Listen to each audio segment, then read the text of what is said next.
దగ్గర ఈ పోలీసింత్ కదా, పోలీసింత్ గ్రామంలో వాల్మీకి చెప్పాను. ఇక్కడ వాల్మీకి రిజర్వేషన్ ఎస్టీ రాజ్యాంగంలో 341 ఆర్టికల్ గురించి చెప్పాను.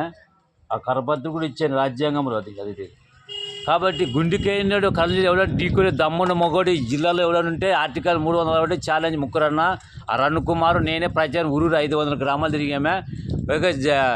పిల్లల్ని చదివించుకొని మానవత్వం నుండి భయభక్తుల నుండి చుక్క ముక్క బానిస కావద్దండి, సోమరితనంగా ఉండొద్దండి. రాజ్యాంగంలో ఉన్నది రాజ్యాంగంలో ఏముంటే అది అడగల. ఎస్టీ ఉంటే మా గ్రూప్లో సైడ్ అయిపోండి.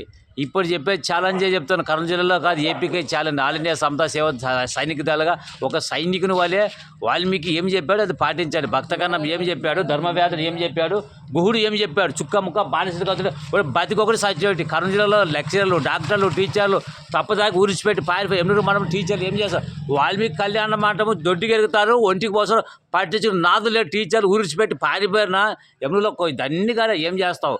చుక్కకు మొన్న బానిసారు ఎన్నడూలో కళ్యాణ మంటపం వాచ్మ్యాన్కి జీతాలు లేక మొర్రోని మోడుస్తారు వాచ్మ్యాన్. ఇప్పుడైనా వాల్మీకులు ఎమ్నూరు మండలంలో వాల్మీకులు చాలా ఘోరంగా ఉంది పరిస్థితి. రిజర్వేషన్ కొరకు తెలుసుకోరు. వాల్మీకి కళ్యాణ మండపం ఇట్లా ఏరే వాళ్ళు ఆక్రమించుకుంటారు, కబ్జా చేస్తారు. ఇప్పుడైనా ఈ యొక్క గ్రామంలో పూడిసింది గ్రామంలో కన్ను తెలుసుకోండి. కాబట్టి ఆర్టికల్ 340 సెంట్రల్ ఢిల్లీ గెజిట్లో ఉంది. మంది ఢిల్లీలో సెంట్రల్ గెజిట్లో ఎస్సీ ఉంటే ఎస్టీ అడుగుతారు. ఎక్కడ న్యాయం ఉందయ్యా? పూల్సింది గ్రామంలో కళ్ళు తెలుసుకొని మేలుకొని కోలుకోండి. ఎవడైనా గుండెకైనాడు ఛాలెంజ్ ఎవడన్నా ఎస్టీ నిరూపిస్తే వినండి, ఎస్టీ నిరూపిస్తే వాళ్ళ కాళ్ళ కింద దూరిపోతాను ఎవడన్నా కూడా ఈ యొక్క జిల్లాలో.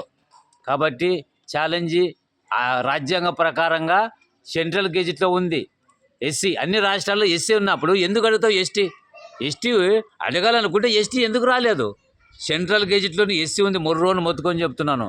ఎస్టీఓ నీలం సంజీవ్ రెడ్డి తాగనికి మధ్య తాపి మీరు ఎస్సీ అడగొద్దని ఎస్టీ అడిగితే 50 ఏళ్ళ కింద వాడు రస్తు చూపింది నీలం సంజీవ్ రెడ్డి. ఇవ్వదు అదే కూతుకొస్తాము. రాజ్యాంగంలో ఏముంటే అది అడగండి, కన్ను తెరవండి. ఇప్పుడైనా మేలుకొని కోలుకొని ఉద్దేశంతో మీకు అందరికీ ధన్యవాదాలు తెలియజేస్తూ ముగిస్తున్నాను. అందరికీ ధన్యవాదాలు.